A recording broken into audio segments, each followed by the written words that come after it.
2010માં જયારે ગુજરાતનો સ્વર્ણિમ જયંતિનો અવસર આવી રહ્યો છે ત્યારે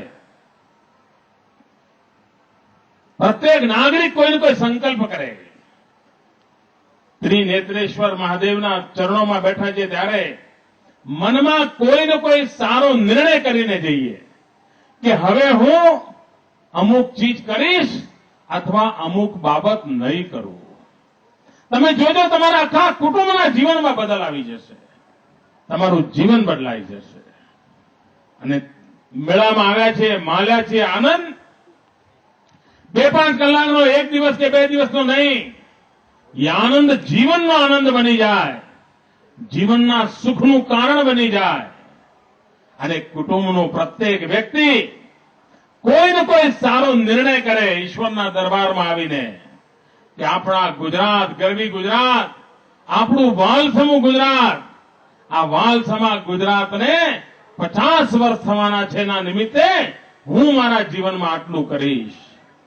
અને એક વાર આ જો સંકલ્પ કરીશું તો આ ત્રિનેત્રેશ્વર ઈશ્વરની કૃપા આપણા ઉપર ઉતરશે અને આપણા ગુજરાતને આગળ લઈ જવામાં આ 5.5 કરોડ નાગરિકો કામે આવશે.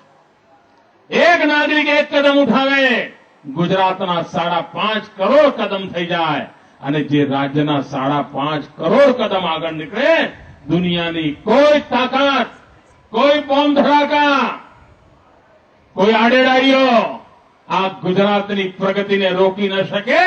અને પ્રગતિ ગુજરાતની થશે તો ગરીબના ઘરમાં પણ એ સુખનો સૂરજ ઉગ્યા વિના રહેશે નહીં.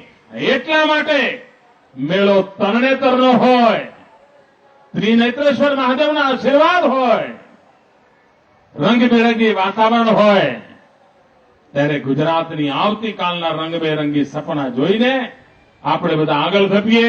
એ જ શુભેચ્છા.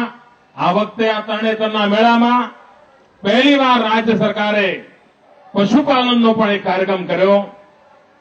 ગુજરાતમાં પશુપાલન ક્ષેત્રે નવી હરણફાળ ભરવી છે. એ માટે રાજ્ય સરકારે પશુ ઉછેર માટે, ખેડૂતોને માર્ગદર્શન મળે માટે, સારા પશુ ડોક્ટરો તૈયાર થાય એટલા માટે, પશુઓના જાણકાર તૈયાર થાય એટલા માટે એક કામધેનુ યુનિવર્સિટી, માત્ર પશુઓ માટેની કામધેનુ યુનિવર્સિટી, એનું ગુજરાતમાં નિર્માણ કરવાનું નક્કી કર્યું છે.